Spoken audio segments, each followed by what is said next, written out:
Hey, good morning, everyone. Today is day 15 of the 21 days to facing fear of the future. And I wanted to share this before I share the topic today. It's by Wangari Maathai, and I love this quote. And it really epitomizes. I just read it this morning. I'm like, this really epitomizes, I would say, the journey that I find myself on, and the journey that I wish to share with people in this group is, this idea that I heard this line years ago when I was living in Chicago in my 20s, and it said, "It is possible that all the ducks are flying in the wrong direction." And that always stuck in my head. And so in the culture that we live in the world that we live in, we are virtually brainwashed every day, all day long, by advertising, by the cultural norms, which are really random norms, down to what the measure of beauty is, what success should look like, what wealth should be, all of that, what a happy family is, what a great relationship is. And we're bombarded constantly by those messages. And breaking free of that insanity is its own journey, especially because so many people around you are indoctrinated in the same way. So you have this collective consciousness that believes so many things, and yet if we question it, it can feel really challenging because it's like, I don't know, that doesn't make sense for me.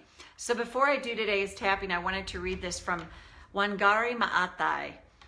And it says, "It takes a special kind of mind to break away from the norm, to know or to believe that what everybody accepts is not right."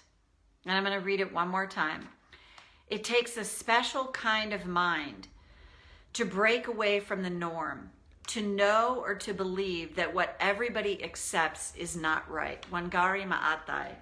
And while I love that, like I said, it really speaks to hey Erica, where I find myself, over the last, for sure, probably really going on 2 years, if not even more so, just to question so many things. And even in the EFT world, in the personal development world, and to see stuff that's put out there that I'm like, I don't know if that's so good, that I don't know if I agree with that, and to be able to have our own unique journey through it. So I just wanted to share that, and this is very different than the topic for today, but since I read that this morning, I was like, oh, that in a nutshell, she put into words what the journey that I find myself on, that I genuinely desire to share with others. So the topic for today is this fear of selling our old family home, and I'm really attached to it, and yet I'm ready to move on. And that's its own grieving process. I remember years ago when we sold the home that I grew up in. I mean, I'm talking years ago. But I remember, and I wasn't living there anymore, but it was a big deal because that's where most of my, childhood and all that, and the experiences were. And I remember when they had showings, I'll definitely remember the day this woman walked into the house, and I knew that they were going to buy it. I knew that she was the one that her family was going to buy the house. I just knew it. And even just the way she walked in and how she looked around at the house and all of that. So, and they were a wonderful family that really carried on so much love in that house. And this is just a let's call it a very practical, pragmatic aside, to think about this idea, which allow yourself and honor yourself your grief, because it's grief. It's absolutely grief to let go of a family home, especially that's been in your family as long as it sounds like it has. And to honor that process that will come and go. Grief is not a linear thing. It's not a straight line. It comes and goes. You might feel fine, and then all of a sudden you go back into grief. I know this intimately. And to allow the space for the grief, and the idea to keep in mind, the perfect people are out there The perfect people are already chosen. The perfect people who are going to move in, who this house is moving on to, are ready to have their whole family life and adventure there. And that good energy that house has contained is there, and it's going to carry on. Just as an aside. And again, honor the grief, absolutely. So let's just tap. So anybody else that has something that, you know, it's time to move on from it, you know, you want to let go, just change the words in your mind so that it fits for you. So karate chop. Even though I'm in this quandary, I'm ready to move on, and yet I'm not. I choose to honor this conflict now. Even though I have this inner conflict, I'm ready to move on from this. And yet I'm not. I choose to honor this truth right now. Even though it's time to let this go, I feel it in my being. And yet that very human part of me is in conflict. I choose to honor all of this now. This fear of letting go. This is a family heirloom. This is a place where so many memories were created.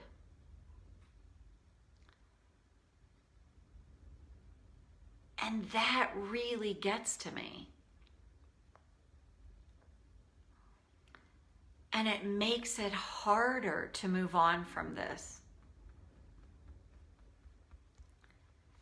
Even though I know it's time. So I can honor all of my feelings around this. Honor the grief. Honor the conflict. And tap through it to find relief. Honor my journey. My own unique journey through this process of letting go of something that's been such a part of me. Honor my own process, no matter what anyone else might say to me. And as I tune in to this letting go process and the grief that can come from letting go of something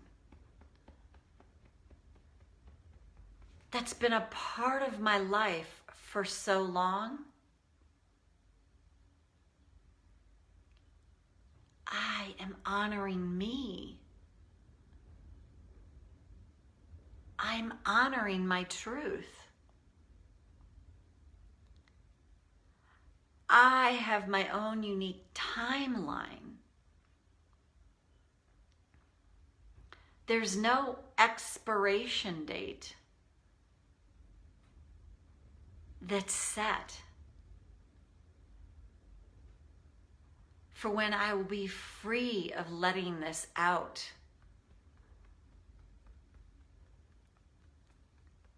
It's a journey. and a process. And as I honor all of this, I create the space for something so much better, so much more timely to come into my experience.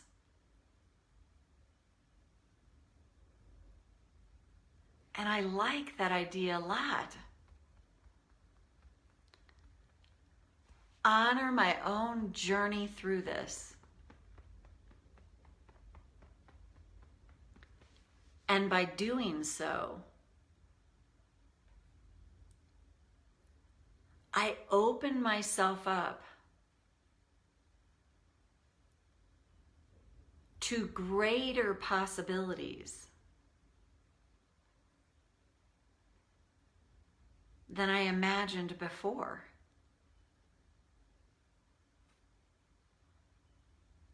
And I might be letting go with one hand while I'm opening my other hand to something new. So whatever needs to come can come, while whatever needs to go can go. And take a breath. So if you found that helpful, you can go back and tap on that. And one other little thing, I just got the sweetest email from the gal that did the recording of my book. And I was really excited. I was like, oh, it was so nice what I got on my email. And that was the first email I saw. And she was saying, thank you so much for letting me, read the book and be a part of your journey. And she said she started tapping and uses it as a regular practice since the reading of the book. So that's super exciting.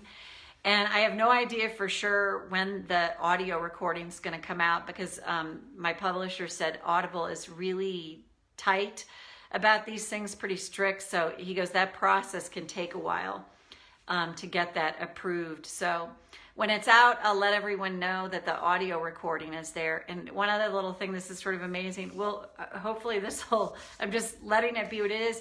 I got the inspiration to do a companion guide to the book, like the 365 days of just thoughts and, thought for the day, a really quick read that you can take to kind of help with different practices and principles in the book. So the publisher said, well, I know it's a big ask, but if you can get it done by the end of October, that would be really good. So I'm seeing where it's going. So far, so good. And it just feels inspired and exciting, but I'll keep everybody posted on that as well. So Erica, that is who I can see that's here. It looks like somebody else is here, but I can't tell who you are. So thanks for being here. And then we'll see you back here tomorrow with day 16. Take good care and bye for now.